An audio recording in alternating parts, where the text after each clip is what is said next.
reduce the corruption, because absolute power makes absolute corrupt. So the political leaders, they should have their own designated roles in terms of law, in terms of legislators, MPs. They shouldn't involved in local governance, and the local government should work. I mean, the allocation of funds that should go to the local government directly, not through the MPs. So I think that should be the goal, to decentralize the work and decentralize the power. Through that, we can reduce the corruption. We can actually empower the people. Thank you.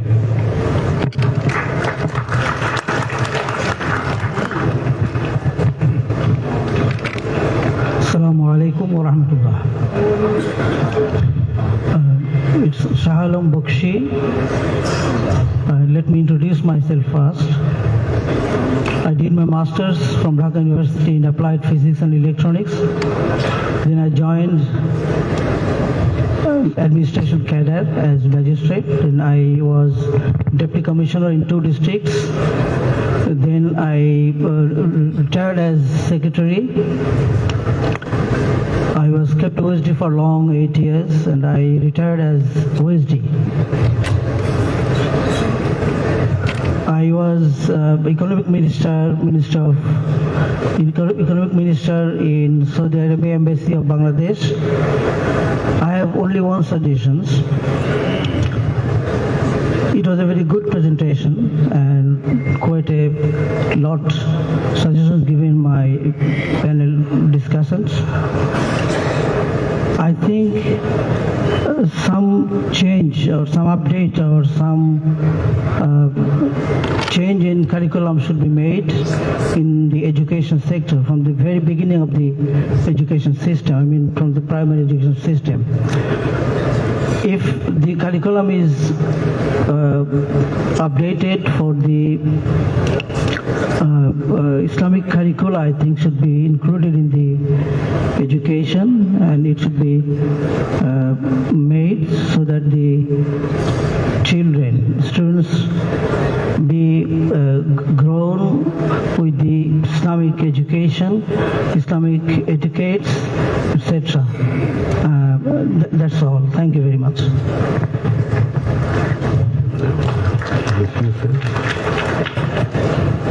Assalamu alaikum and good morning. I'm engineer Niyama Islam, an electrical consultant at private firm and joint secretary of Sammilito Nari Prayash.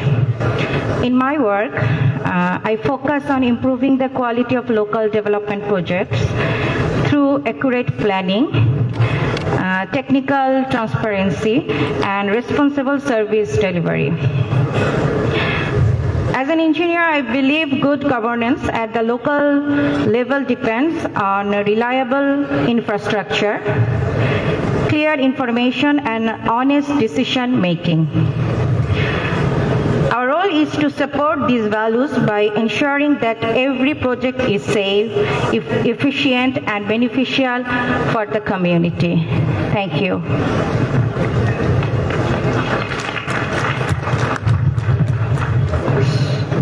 With that, we end the remark section of the panel discussion. Can we invite some questions from the audience? Yes, sir. Yes.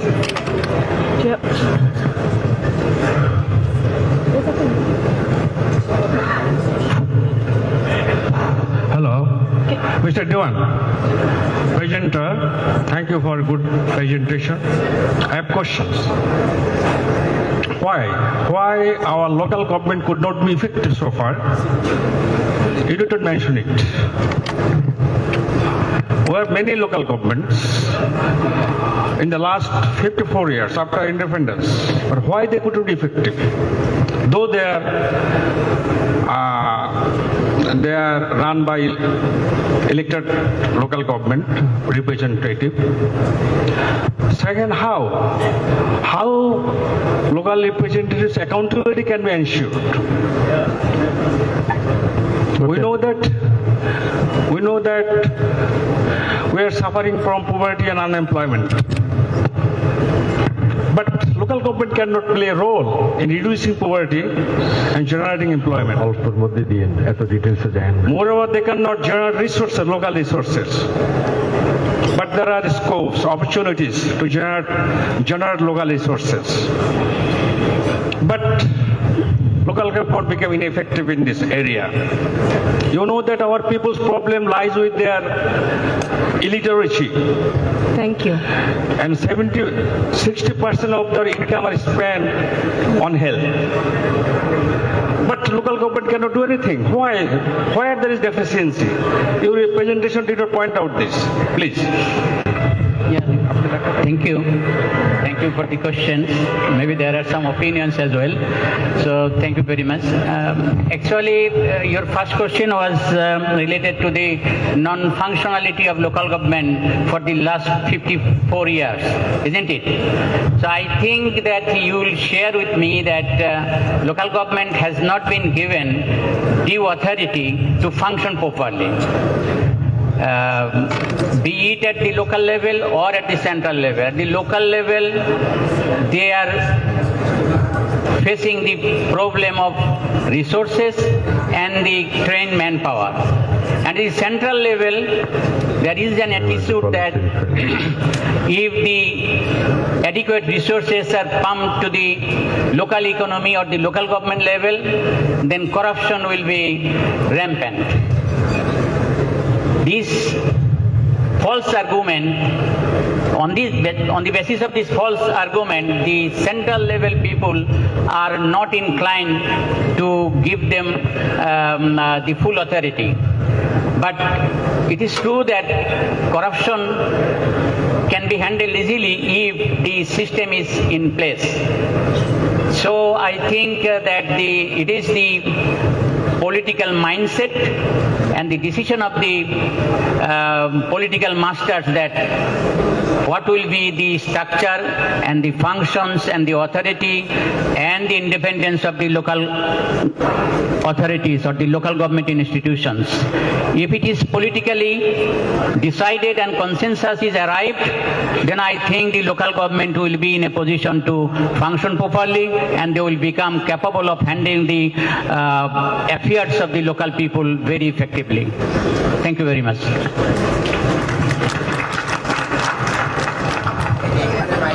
The next question, please. Assalamu alaikum. My name is A.K.M. Saidat Hussain, but I'm from Algeria Embassy in Bangladesh. My question is, with TV from the government, how would your fiscal policies, such as the changing in the tax rate, public spending, and help maintenance macroeconomic stability, and what the effect they have on the inflation, in unemployment, and the economic growth? Thank you.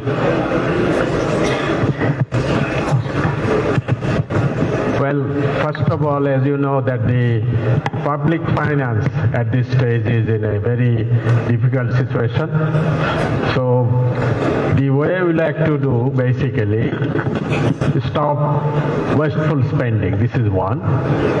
Within this, make it transparent, make it demand-driven. On the other side, as Professor Warsul Karim will describe, we have investment plan for the growth and other areas. But so that means we really have to balance it. One is what I would say, the wasteful spending part has to be curtailed, especially the big hemorrhages we have in the economy should be stopped. On the other hand, we really have to come up with the investment, especially in the business for private sector investment and for the government to invest in education, basic infrastructure, health and other services. So that's the balance we'd like to make. Thank you. Thank you. May we now have the next question? We request the audience to make the question brief so that we can have the maximum time allocated to the presenter to present their view.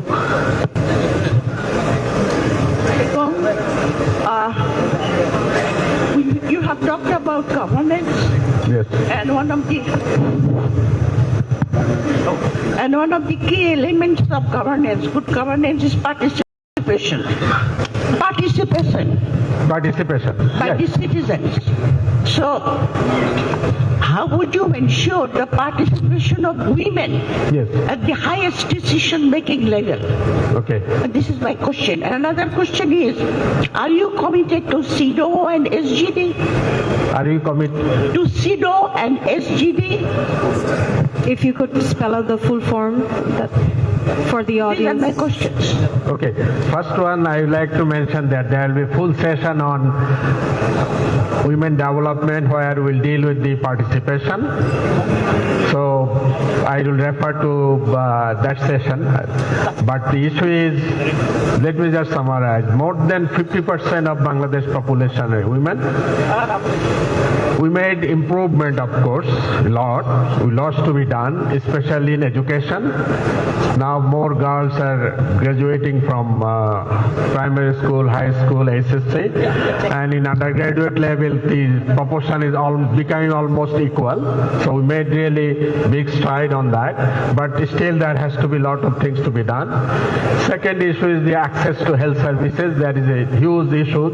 We need to really improve access to health for all women, poor and area. Then the political participation is something we really have to improve further, really improve further, especially political participation at the local level as well as the national level. We need to really improve on that. I fully agree. And then, of course, women, for them to participate, we really have to, I think it's a combination of many things. Education, at the same time opportunity and choice, and then finally give them the opportunity to participate in economic as well as the political space. So this is more of a general frame I am mentioning. There will be a detailed discussion on this in a specific, a full session on this issue. Yeah, Yes. excuse me, I have a supplementary question here. Please. I mean, why hasn't Bangladesh Jamaat Islam nominated any women candidate? Ma'am, I'm not sure I understood you properly. No, my question is that Bangladesh Jamaat Islam has not given nomination to any women Okay. in the upcoming election. I think this is for you.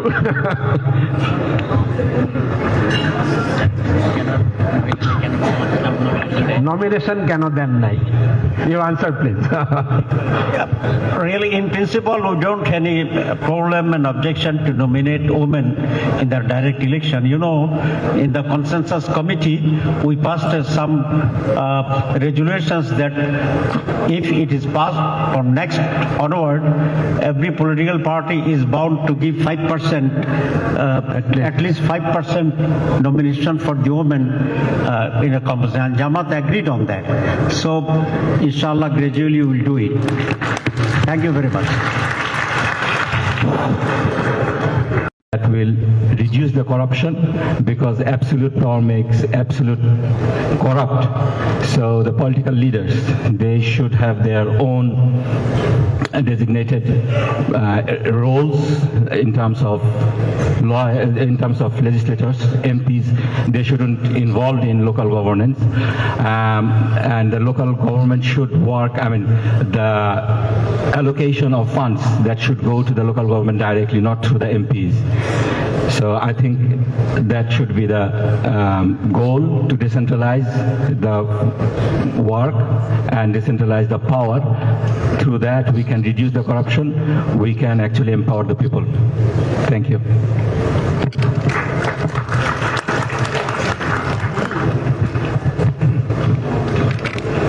Assalamu alaikum wa rahmatullah. It's Shah Alam Bakshi.